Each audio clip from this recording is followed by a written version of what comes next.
சாக கூட இல்ல, உயிரோடவே இருக்காது. ஒரு நாள் அப்படிதான் பழனி அக்கா கிட்ட நான் வாங்கிட்டேன். இது பண்ணாவா? அதுதான் நினைக்கிறேன். மடவையா இது?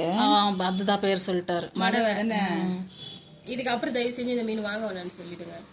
ஆமா, இத பாருங்க, இதுல வேற பரிசித்தி இதோ கூட பாரு சித்தி, இதோ கொடுக்குது பாரு. நான் செஞ்சுட்டாங்க, அங்கே பாருக்கா, அதுவா இருக்குது பாருக்கா.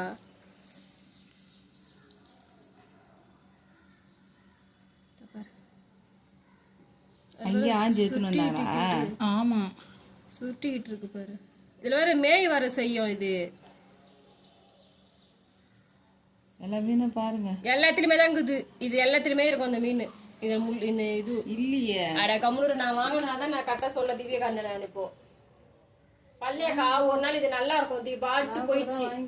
சரி நல்லா தானே இருக்குதுன்னு சொல்லிட்டு நானும் 4-5 மீன் ஆஞ்சிட்டக்கா. அப்படி ஆனா இந்த அளவுக்கு இது பண்ண தெரியல. இதோட இப்ப கொஞ்சம் அது தெரியவே இல்ல. அப்புறம் இது வச்சு எடுத்து பாருங்க, மேய்து எங்க வீட்டுக்கார கட்டினாங்க. மீன்ல புழு இருக்குமா? எல்லாத்துலயும் இருக்குதா மீன்?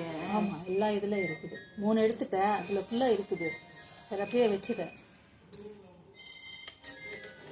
இதுல ஆனா இருந்துதான் தொலையும். இதுல இதெல்லாம் இல்லையே. இதெல்லாம் நான் கிளீன் பண்ணிட்டேன்ல, அதுலதான் எடுத்தாச்சு. ஓஹோ, நேத்து எடுத்தது.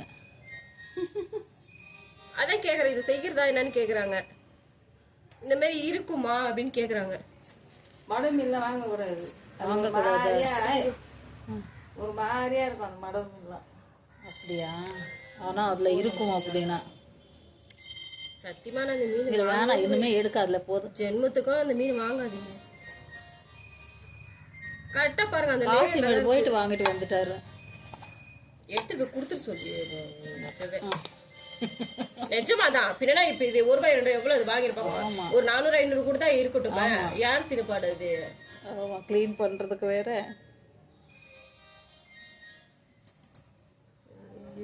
கடவுளே,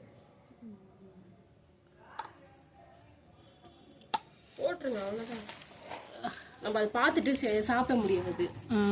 மேல கொட்டிட்டு இருக்கா, குத்தரிச்சு சுத்திட்டு கொட்டிட்டோம் மேல.